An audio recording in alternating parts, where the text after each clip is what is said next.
Hello, everybody. We are on episode 10 already. And I can't believe we've already done 10 episodes. It's so fast. And today will be a special one because we have a special guest with me here. It's my mom. Hello, Mom. Hello, Anna. I wanna do this interview kasi I wanna share with you kung sino yung mga special people in my life. And one of those is my mom. So, let's do this. Ang first question ko sa'yo is, how did you come to know the Lord? It's okay. First of all, can I just say that I thank the Lord for this day? Yes. I am really glad that you asked me. How can I say no? But it's for the Lord. I'm glad to do it. I think sa'yo ko yung natutunan, yung pag-say yes kay Lord. Yeah. Yes. Amen. As I remembered, I was invited by my sister-in-law Alice to join a Bible study fellowship. And that was the start of my life journey in knowing our Lord God. So sa Bible study, it really helped me a lot in knowing God, in knowing His sovereignty, yung makikilala mo how much He loved us. It really changed everything. Yung pagtingin ko sa life ba na when I started studying the Bible, marami akong natutunan about God. And it makes life more easy. Hindi pala ganun kahirap yung buhay if you have God in your life. God loves us. He sent His only Son, Jesus Christ, para i-save tayo, i-save from our sins. Ayun yung turning point na when I surrendered my life and I accepted Jesus Christ as my Lord and Savior, yung sinurrender ko talaga kay God yung life ko na siya nakapagpabago ng pagtingin ko sa buhay natin. Ano ba yung difference? Like, worry before? Yeah, before, I'm a worrier.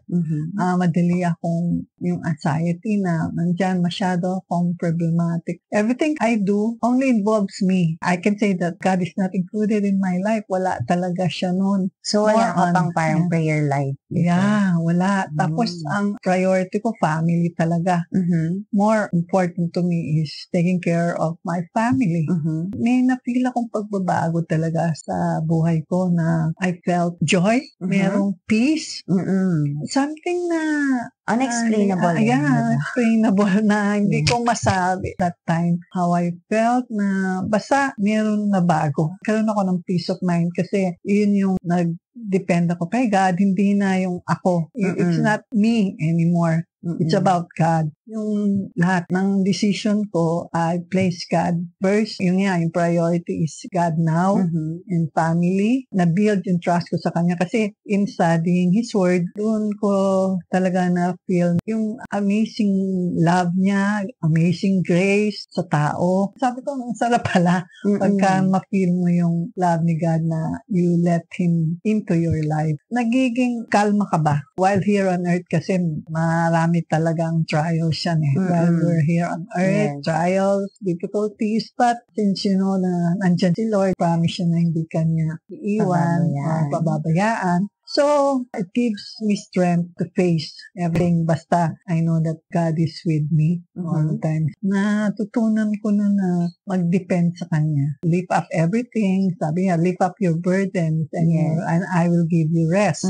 So, yun ang parating tinawa ko na hindi ko pala kailangan solohin or akuin lahat ng God is there for me. And in everything I do now, I pray. Naging prayerful pa nga ako dahil nadama ko yung niya na He answers prayers but yung hindi yung gusto natin but in His own way na makakabuti para sa atin, diba? Wala siyang hindi gagawin na para makabuti. So lahat ng bagay, we lift up everything in prayer. Not sure if this was a lesson in church that I learned na before kasi ikaw yung driver ng life mo. Pero nung nakilala mo na si God, siya na yung driver. Ikaw nasa passenger seat na lang, diba? So, yun nga. You let Him drive yung path niya na kung ano yung tamang daan, not your way, but God's way. Yeah, Mm. that's true. Okay. My next question for you would be, what for you is a new beginning? Pag sinabing new,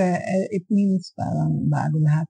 Since, yun nga nasabi ko, when I accepted Jesus as my Lord and Savior, na bago lahat na new beginning, new life with Christ as my Lord and Savior. Mm-hmm. Parang lahat, yung past is forgotten because past is past. So, eto na tayo ngayon na nandyan si Jesus sa life natin na nagkaroon tayo ng bagong pananaw sa buhay. Parang yung guidance nga, nandoon yung Christ-like, new beginning na before, yung parang sinasabi mga warrior, but now you're a new creation. You live like Christ. We're not really like that. Christ is perfect. We're not perfect. Dahil sa kabutihan ni Jesus nga, sa kabutihan ni God sa ating buhay, nalilid tayo sa new life. Yung hindi na yung before na think of yourself only, but now you think of others as well. You pray for others as well. Parang gano'n na nga yun yung mga parang new habits na nakuha mo when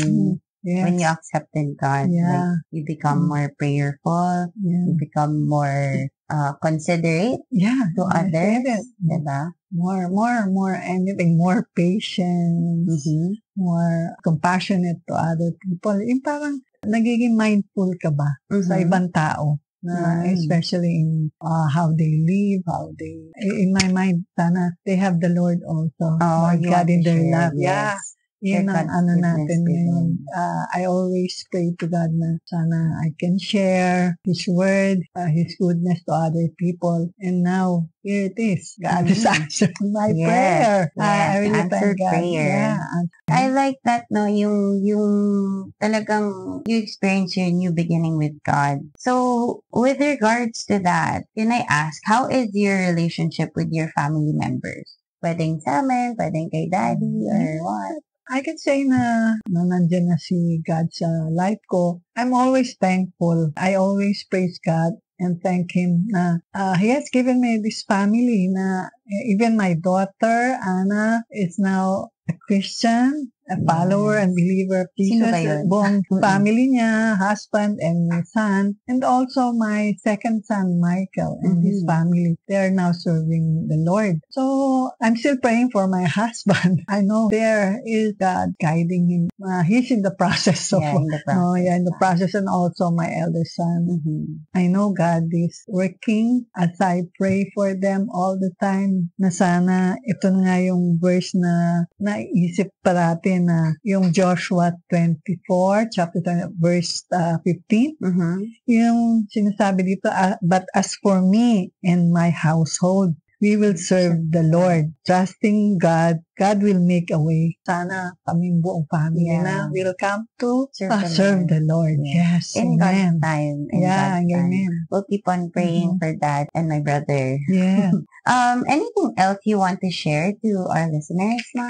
This is my favorite verse. Yun yung parang ipinanghawakan ko parati. In Jeremiah chapter 29 verse 11, sinasabi doon for I know the plans I have for you, declares the Lord. Plans to prosper you and not to harm you. Plans to give you hope and a future. Yan yung parate ko inaano na there's always hope. Huwag tayo mawawala ng pag-asa. In time, there will be new earth, new heaven, and we'll be with God to praise, serve all the time. Yan yung pinaka-ano ko na always looking to that time na nandiyan na tayo sa nakapiling na natin si Lord. Sa heaven na tayo. New, sabi niya nila, meron magkakaroon ng new heaven and new earth na all we'll do is just praise, thank God, and worship Him, and wala ka ng katatakutan kasi no more death, no more yung mga sickness, or yung mga problem, wala na yan all will have is joy with the Lord. Ang ganda nun kasi before you said you were a warrior. Yes. So, I think I got it from you as well. Ayan tayo masyado tayong warrior. Pero yun na nga, yung sinabi dun sa verse na shinare mo is, for I know the plans I have for you. Si God yung parang map natin na-map out niya na yung buhay natin. Andun na yung plan. That we don't really have to worry at all. Even though we experience bad situations or challenges, we know that God would help us surpass all those challenges. Diba? And we have a faithful God who's true to His promises. All we have to do is to trust, believe, and obey His commands para ano tayo, right path. Always trust and believe. Oh, that's so nice. Yeah. May isa pa akong extra question. Yeah. Kasi before, alam ko kayo ni Dad, nasa parang, it's like this church group, but in Catholic. Yeah. So, what's the difference between that and right now? The difference I can only say it's now it's more deeper. Our relationship became better. Before kasi you usually have fights and you can't avoid those things na in marriage talaga. Especially if you don't give or you just take or you just like everything on your way. Parang hindi pala ganun.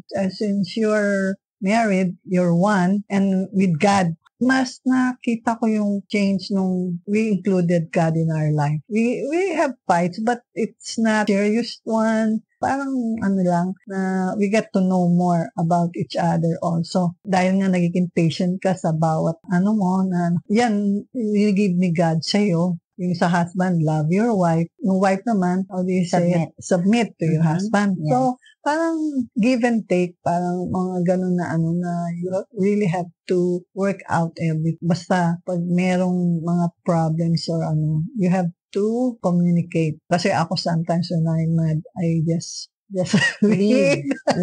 So, I know that. I